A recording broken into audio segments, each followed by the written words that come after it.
The elevator door slid open with a polished sigh, releasing Michael Carter into the marble-floored lobby of his company's headquarters. The walls gleamed like mirrors, reflecting his sharp suit, his confident posture, his name engraved in gold above the reception desk, Carter Industries. To everyone else, he was a vision of success, 34, brilliant, untouchable, the man who built empires from ideas, the kind of man whose handshake could change fortunes.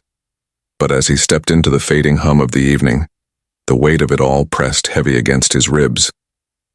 The glass doors closed behind him, and the city swallowed him whole, a blur of car horns, neon signs, and rushing figures with phones pressed to their ears. He loosened his silk tie, exhaling a breath that felt like surrender.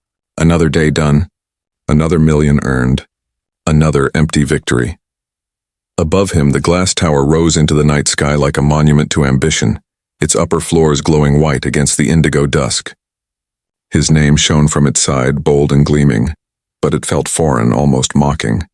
He'd spent half his life building this empire, only to realize it had cost him something he couldn't name. His success was spotless, perfect, and hollow. He walked along the crowded street, hands in his pockets, the rhythm of the city pulsing around him. A couple laughed as they hurried past. A man strummed a guitar outside a cafe. A mother scolded her child for running ahead. Ordinary moments, unremarkable human. And somehow each one struck him with a pang of longing he didn't understand. That's when he heard it. "Fresh flowers, sir. Only $5? The voice was soft, small, yet clear enough to cut through the noise. Michael stopped. Turning toward the sound, he saw her, a little girl standing beneath a flickering streetlight, a plastic bucket clutched to her chest. Her hair was a dark tangle beneath a worn pink beanie, and her coat hung loose around her thin frame. Her shoes looked 2 sizes too big, but her eyes, bright, steady, full of something pure, stopped him cold. For a moment he just stood there, uncertain why his throat felt tight. People streamed past without a glance. A businessman brushed her shoulder, muttered something impatient, and kept walking. She didn't flinch. She just smiled again, lifting her bucket slightly. "They're fresh daisies and carnations," she said brightly. "I picked the best ones today." Michael looked at the flowers, small, imperfect, wrapped in thin paper. They weren't the kind that belonged in the penthouses he was used to, but there was something about the way she held them, as if they were treasures, as if each petal mattered. He reached into his wallet and pulled out a 20. "Keep the change." The girl's face lit up, her eyes wide with disbelief. "Really, thank you, sir. God bless you." She selected the prettiest bouquet, white petals kissed with pink, and handed it to him carefully, as though she were giving away something precious. "Have a beautiful evening," she said softly. Michael took the flowers, not knowing what to do with them. He nodded awkwardly, his throat dry, and turned to leave. But as he walked away, he glanced back. The girl was already greeting another stranger with the same unwavering smile, her voice gentle and hopeful, even when they ignored her. He looked down at the bouquet in his hands. The scent was faint, almost fragile, yet it stirred something he hadn't felt in years. It reminded him of spring mornings long ago, when the world was simple and love wasn't measured in numbers. As he reached his car, the streetlight flickered again, catching the edge of her beanie and the glint in her eyes. The city moved on, relentless, uncaring, but for the first time in a long while, Michael didn't. He stood there, staring back at the girl with the bucket of flowers, and felt the strange, aching certainty that he'd just seen something extraordinary. The flowers in his hand seemed suddenly heavier, more real than the silver watch on his wrist or the key to his penthouse. He didn't know why, but he couldn't shake the image of her smile, steady, hopeful, untouched by the noise of the world. When he finally drove away, the city lights blurred in the reflection of his windshield, and somewhere deep inside, beneath years of success and steel and silence, something small and fragile began to stir. He couldn't name it yet, but it felt a lot like hope. The next evening, Michael Carter left his office earlier than usual. It wasn't intentional, or at least that's what he told himself. But as the elevator descended and the glass walls of the city appeared before him, he found his mind wandering, not to quarterly reports or shareholder meetings, but to a pair of hopeful brown eyes beneath a worn pink beanie. He stepped out onto the street, scanning the crowd almost unconsciously. The air was brisk, the faint bite of early winter swirling through the avenue. The vendors were packing up, the sky bruised with the last light of day. And there she was, right where she had been before, her small figure framed by the golden glow of a streetlight, a bucket of flowers resting at her feet. Michael's steps slowed. The people streaming around her seemed to blur, reduced to shadows and murmurs. She was a still point in the chaos, her voice soft yet clear. "Fresh flowers! Daisies and carnations. $5 a bunch." He approached again, though this time his pulse beat faster. "You again," she said brightly, her smile blooming like sunlight after rain. "You liked them, didn't you?" "The flowers?" "They were beautiful," he said, surprising himself with the truth in his tone. "You're out here every night?" "Most nights," she said matter-of-factly, adjusting her scarf. "People like flowers even when they're tired. Sometimes especially then." Something about the way she said it struck him. It was a strange sort of wisdom, simple yet piercing, like she'd seen more of life than any child her age should. He bought another bouquet. And another the next day, and the next. At first it was a habit and a small, inexplicable pull. But as the days turned into a week, Michael found himself looking forward to 6 o'clock more than any board meeting, any dinner with investors, any achievement his company could offer. Yet, for all her cheer, Sophie was guarded. When he asked where she lived, she smiled vaguely and changed the subject. When he offered to buy all her flowers for the night, she refused with quiet dignity. "If I sell them all at once, I don't get to meet people," she said. And that's the best part. Her words followed him long after he walked away. He'd spent years surrounded by people who smiled for what they could gain. Yet this child, who had nothing, was rich in ways he couldn't understand. Then, one Thursday evening, he saw something that unsettled him. The street was quieter than usual. Rain drizzled down in silver threads, turning the pavement into a mirror of lights. Sophie stood beneath a bus shelter, counting her earnings.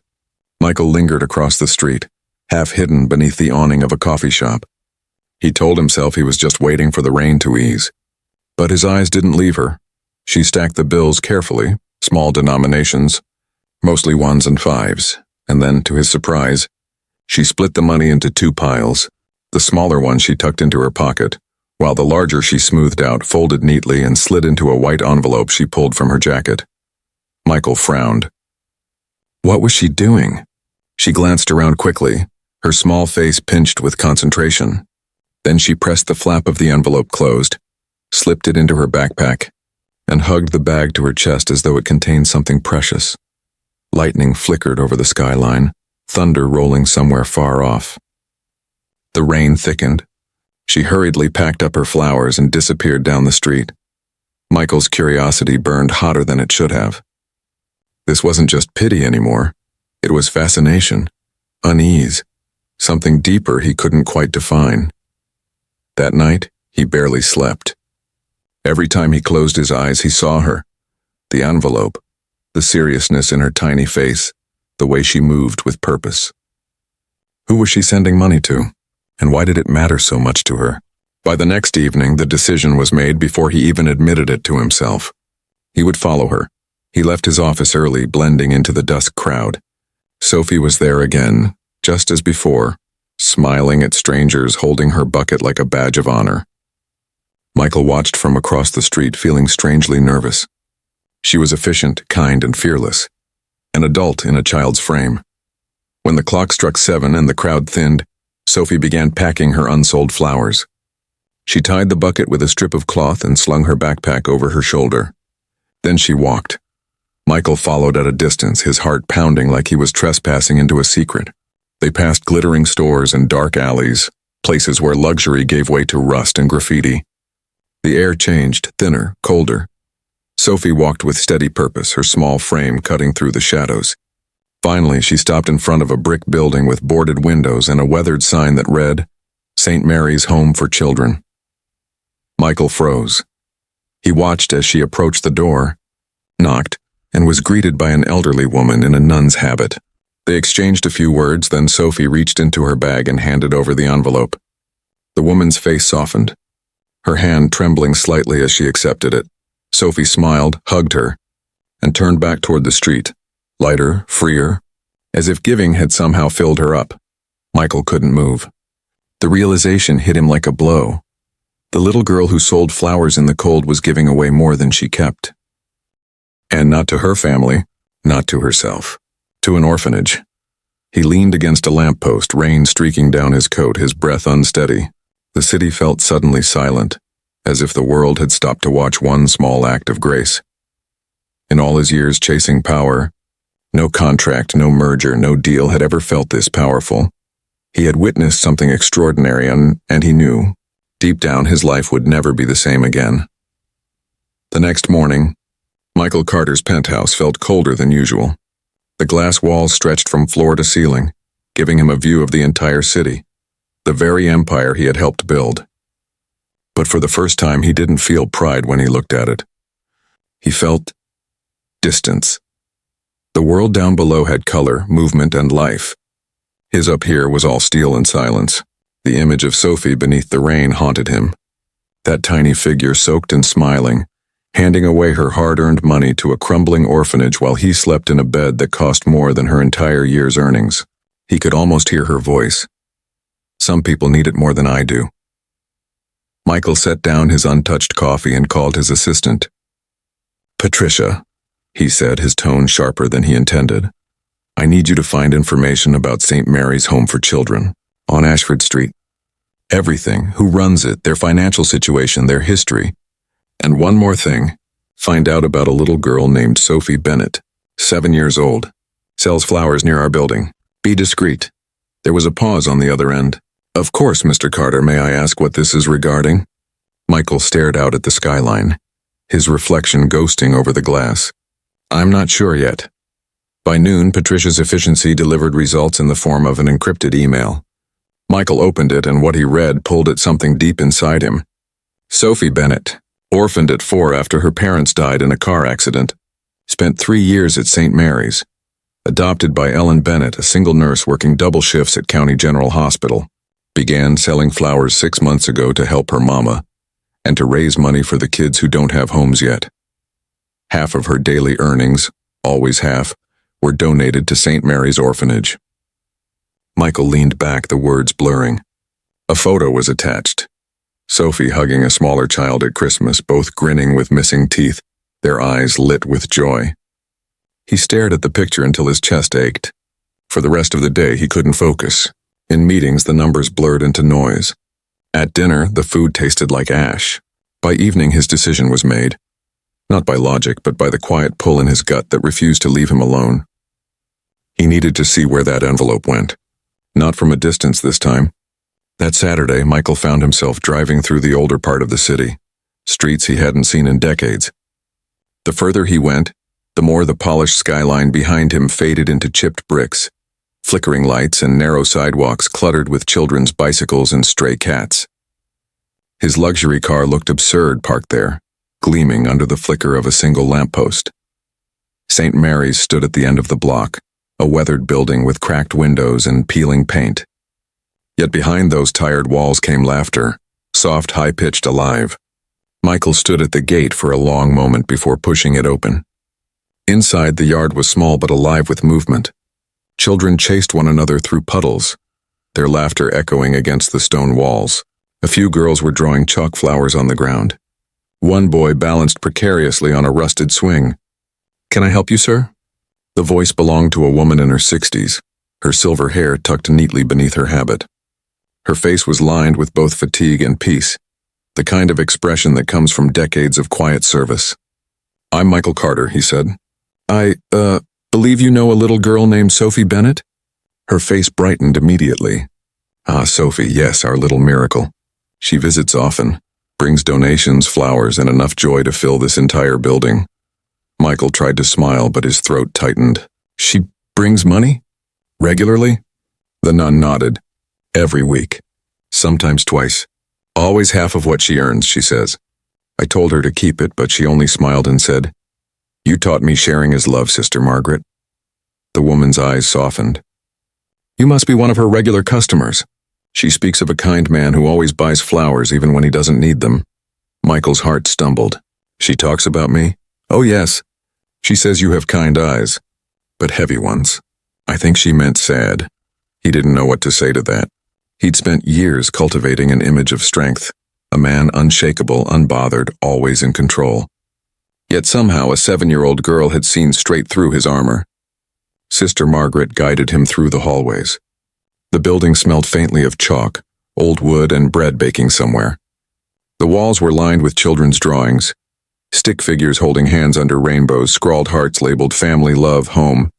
They stopped at a playroom. Inside, children were coloring, stacking blocks, or simply laughing together. Michael's gaze fell on a small boy sitting alone near the window, clutching a crayon and a half-finished drawing. The boy looked up, startled, then shyly held up his paper. A drawing of a house with a sun overhead and stick figure people smiling in front. "Do you like it?" he asked. "It's beautiful," Michael said softly. "Sister says if I draw good houses, someone will want me," the boy said simply. "Do you think I'm good enough yet?" The words hit Michael like a blade. He couldn't breathe. For a split second, he was no longer the CEO of Carter Industries.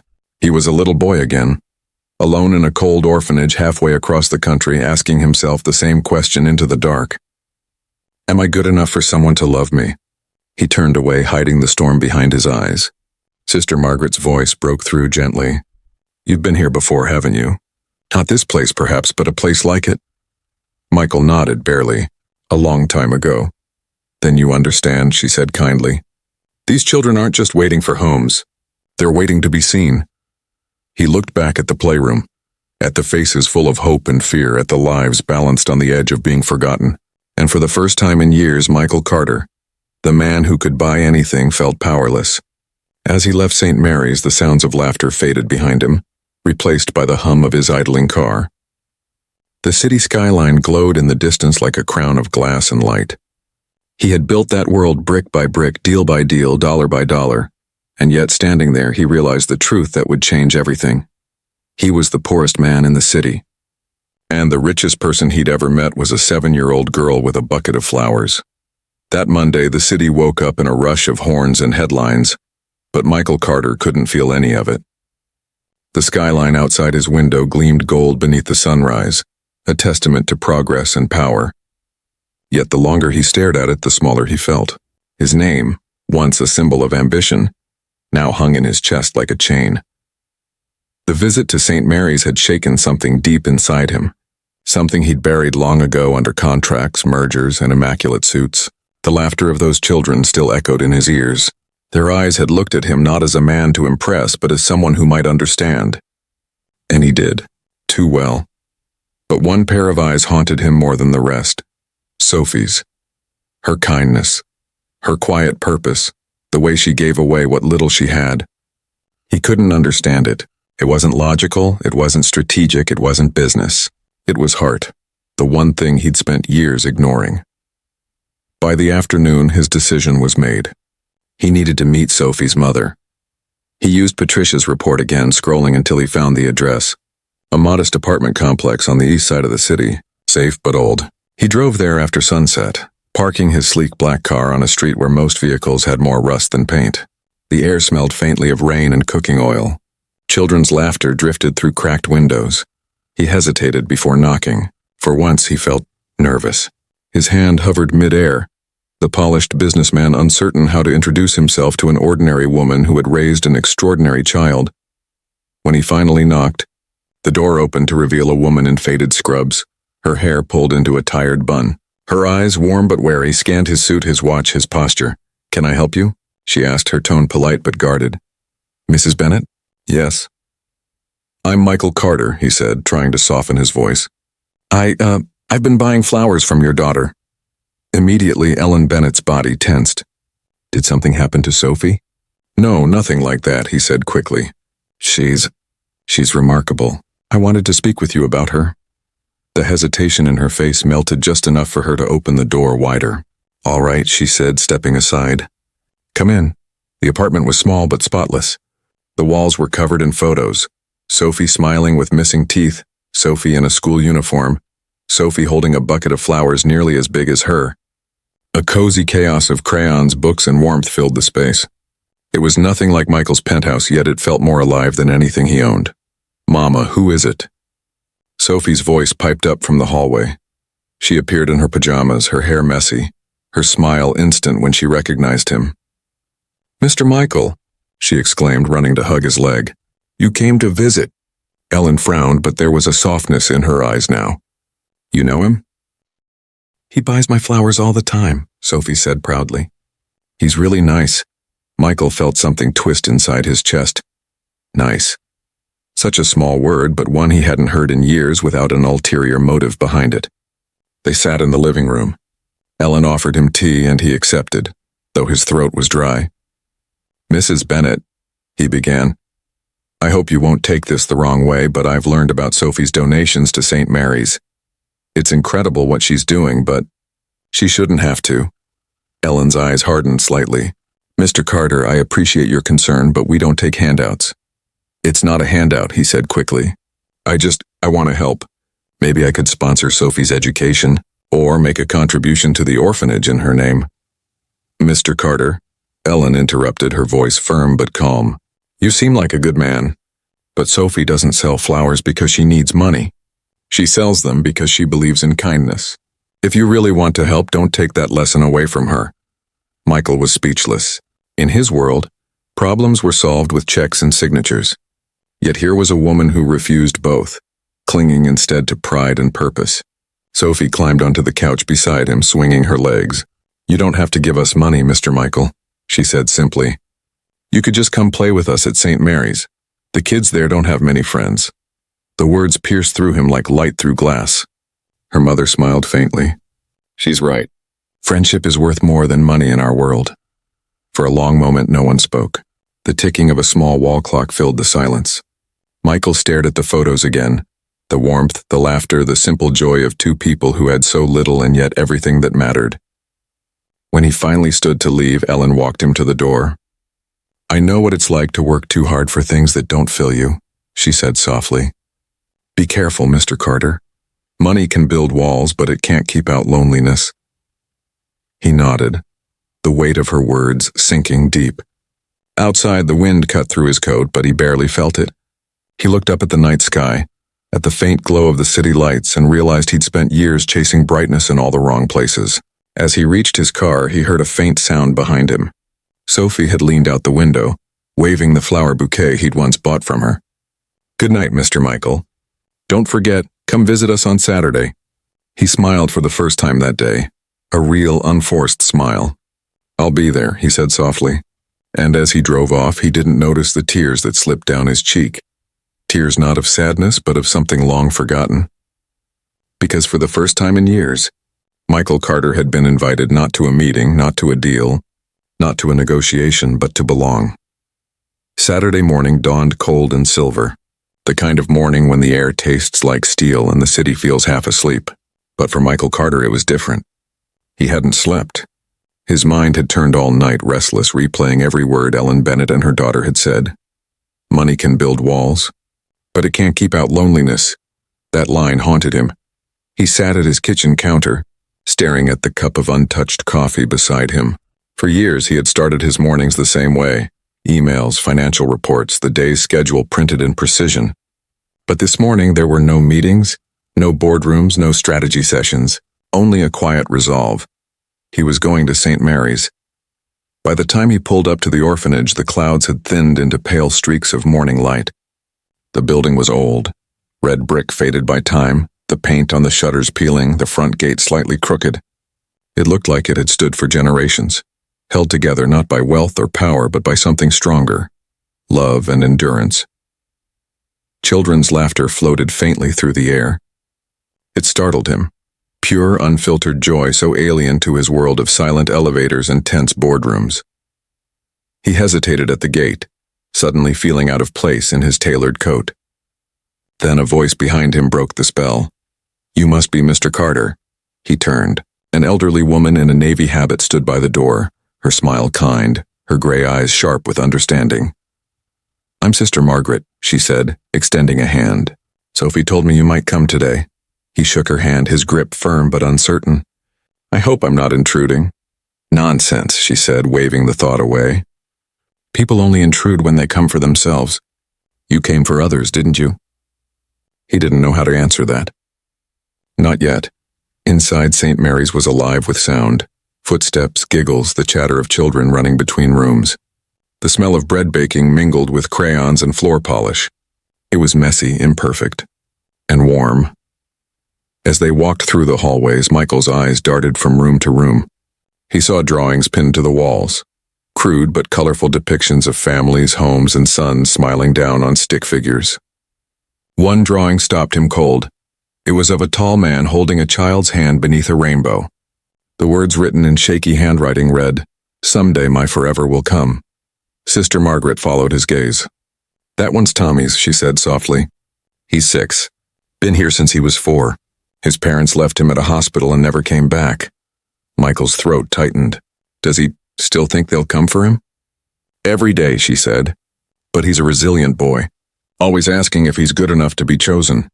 The words hit Michael like a physical blow. Good enough. He'd spent his whole life trying to be exactly that, to prove his worth through titles, through power, through money. And yet, standing here surrounded by children who had nothing, he realized they had something he'd lost long ago, the courage to hope. Then, he saw Sophie. She was kneeling beside a small boy, Tommy, he realized, helping him tie a ribbon around a box of donated toys. When she saw Michael, her whole face lit up. "You came," she said, running over, her excitement like sunlight breaking through clouds. "I said I would," he replied, managing a smile. "I keep my promises." She grabbed his hand without hesitation and pulled him toward the group of children. "Everyone, this is Mr. Michael." "He's my friend." The children looked up, some shy, some curious. A little girl whispered, "Is he rich?" Another boy nudged her, whispering back, "Rich people don't come here." Michael knelt down so he was at their level. "I might be rich," he said softly, "but I think you have something I don't." "What's that?"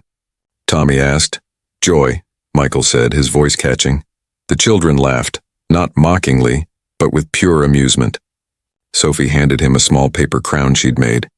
"Now you can be happy too," she declared. "Everyone needs a crown sometimes."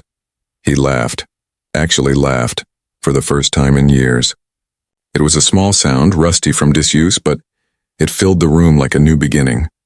Hours passed unnoticed. He helped the kids paint toy boxes, repair a broken swing, even read them a story. For the first time, time itself didn't feel like an enemy counting down profit margins. It simply was. As the afternoon faded, Sister Margaret found him outside by the playground, watching Sophie push Tommy on the swing. "She's something special, isn't she?" The nun said. "She's more than special," Michael said quietly. "She's a mirror." Sister Margaret tilted her head. "And what do you see in that mirror?" He took a deep breath. "A man who's been running from himself." The nun's eyes softened. "Then maybe you're finally ready to stop." He turned to her. "Sister Margaret, I want to help. I can fix the roof, fund the repairs, provide supplies. Whatever you need." She smiled knowingly.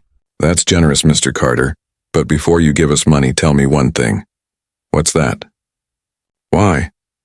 The question froze him. For a long moment he couldn't answer.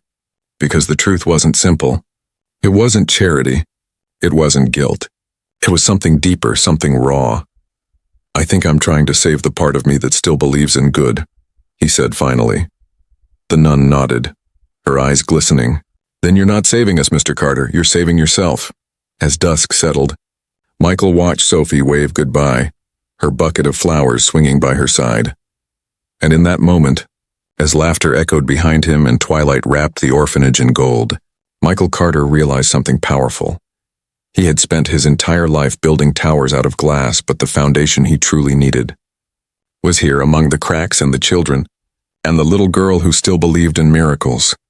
What he didn't know yet, what would soon change everything, was that Sophie's story wasn't as simple as he thought. Because hidden behind her radiant smile was a truth even Sister Margaret hadn't told him, a truth that would shatter his past and redefine his future. The rain began before dawn, a soft drizzle that whispered against the windows of Michael's penthouse like a warning. It was Sunday morning, but there was no rest in him. He stood by the floor-to-ceiling glass looking down at the city. The skyline was blurred by fog, the world outside gray and uncertain, yet inside him something was stirring, a strange, urgent pulse that refused to quiet. He'd spent every day since visiting St. Mary's thinking about Sophie Bennett and the way she made that crumbling orphanage feel like the center of the universe. He thought of her laughter, of Tommy's shy smile, of Sister Margaret's piercing wisdom, but most of all he thought of the question the nun had asked him. Why? It had clawed at him all week, unsettling him in board meetings, distracting him during dinners, echoing in the silence of his luxury apartment. Why did he want to help? Why did this child's simple kindness shake him more than any business failure ever could? He didn't know it yet, but the answer was about to find him, in a way that would rip open the past he had buried beneath success. By noon, Michael was back at St. Mary's. The rain had stopped, but the air smelled of wet earth and old memories. The playground was empty, slick with puddles, and faint music drifted from inside the chapel. He followed it. Sister Margaret was at the piano, her fingers gliding gently over worn keys while the children sang, softly, imperfectly, but with heart. Sophie stood near the front, her voice high and bright above the others. When the song ended, she turned and spotted him immediately. "Mr. Michael," she called, her face lighting up. "You came back," he smiled. "I said I would." "You always keep promises," she said with the absolute faith only a child could have. He crouched beside her. "How are you today, Sophie?" "Good. We're making cards for the hospital kids. I made one with butterflies. You want to help?" He hesitated, then nodded. "Of course." They sat together at a small table littered with markers, glue sticks, and colored paper. As he clumsily drew a crooked flower, Sophie giggled. "You're not very good at this," she teased. He laughed, a deep, unguarded laugh that startled even him. "I guess I'm better with spreadsheets than butterflies." "It's okay," she said seriously. "Everyone's good at different kinds of beautiful." Those words hit him harder than she could ever know. But before he could respond, the door to the chapel opened. Ellen Bennett stepped inside, rain still in her hair, her nurse's uniform wrinkled from another double shift. Sophie jumped up and ran to hug her mother. "Mama, look who's here." Ellen smiled at Michael, a little surprised. "Mr. Carter, you're becoming a regular." He stood awkwardly. "I hope you don't mind." Sophie insisted. "I don't mind," Ellen said softly. "Just be careful." Sophie has a way of pulling people into her world. It's easy to lose track of yourself in it. He smiled faintly. "Maybe that's what I need." Her expression faltered for a second, a flicker of recognition, of understanding. But before she could respond, Sister Margaret approached, her face unusually grave. "Ellen," she said quietly, "could I speak with you in private?" Ellen's brow furrowed. "Of course." As they stepped into the adjoining hall, Michael turned his attention back to Sophie.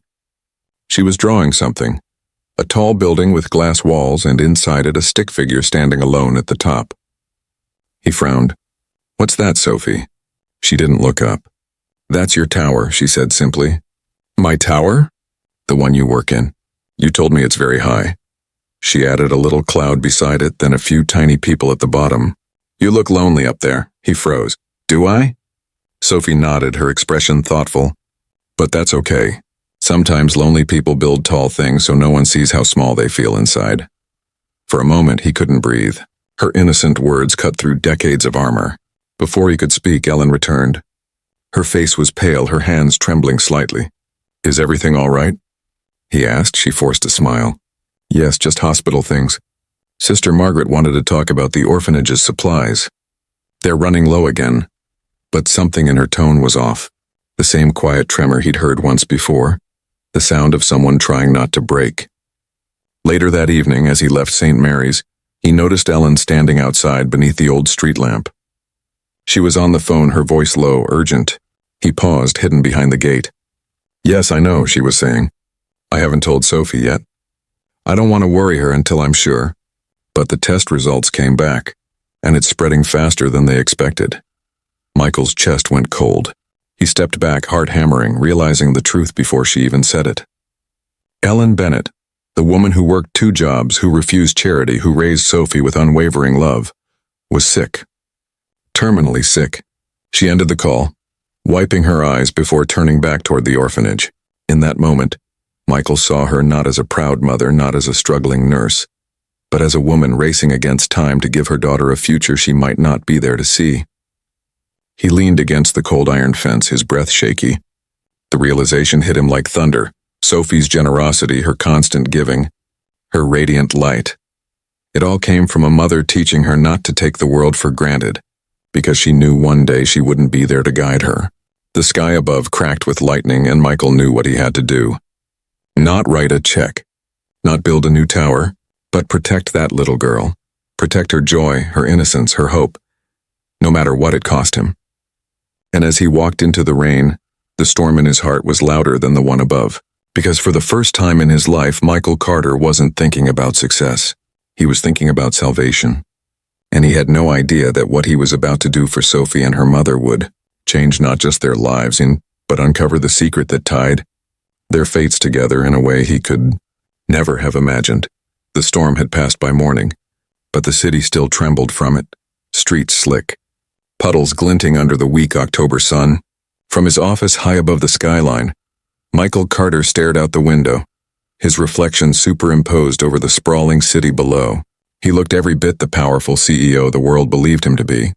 Pressed suit, polished shoes, composure carved from marble, and yet inside, a quiet panic clawed at him. He hadn't told anyone about what he'd overheard outside St. Mary's, not Patricia, not even Sister Margaret. Ellen Bennett was dying, and Sophie didn't know. The thought haunted him. He had watched Sophie's laughter light up that orphanage, had seen her eyes glow when she gave away her flower money, and now he knew that same light might soon be dimmed by loss. For the first time in his life, Michael Carter didn't know how to fix something. He could buy companies, manipulate markets, rebuild broken systems, but he couldn't buy more time for a mother and her child. Still, he couldn't sit idle. Not this time, he called Patricia. "Get me everything on the St. Mary's property records, the orphanage trust, and their funding sources," he said, his voice low, deliberate. There was a pause. "Of course, Mr. Carter, may I ask?" "Just do it."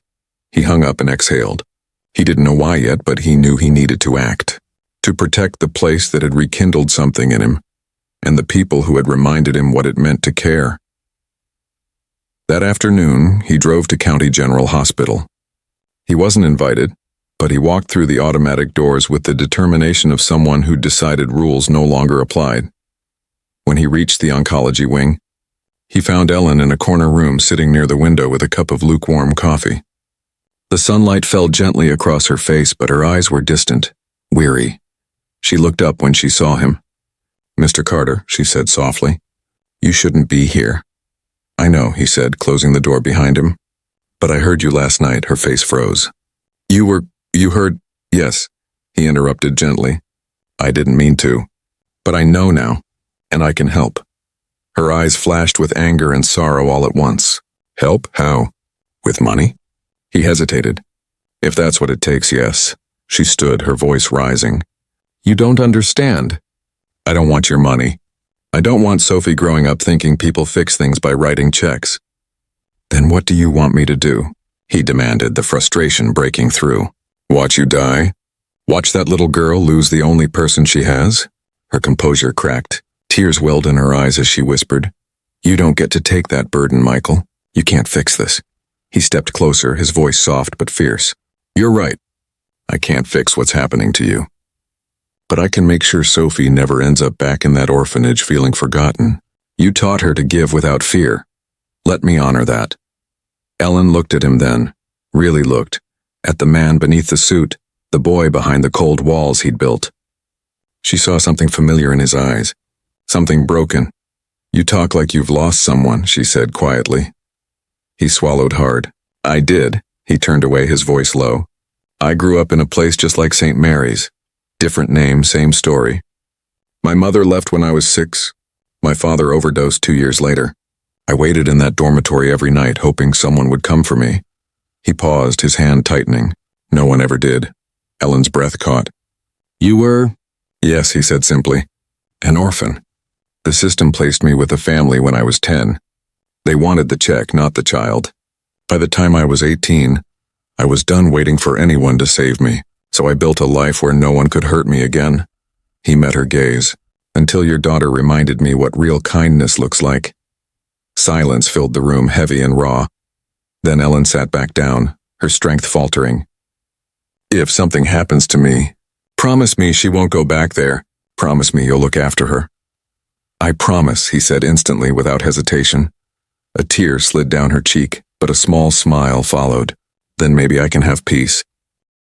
2 weeks passed. Michael began visiting every day, helping Sophie with her schoolwork, bringing groceries for Ellen, repairing things around the apartment that had gone neglected. He didn't speak of Ellen's illness, and neither did she, but it hung between them like the ticking of a distant clock. Meanwhile, Patricia sent him files that painted a grim picture.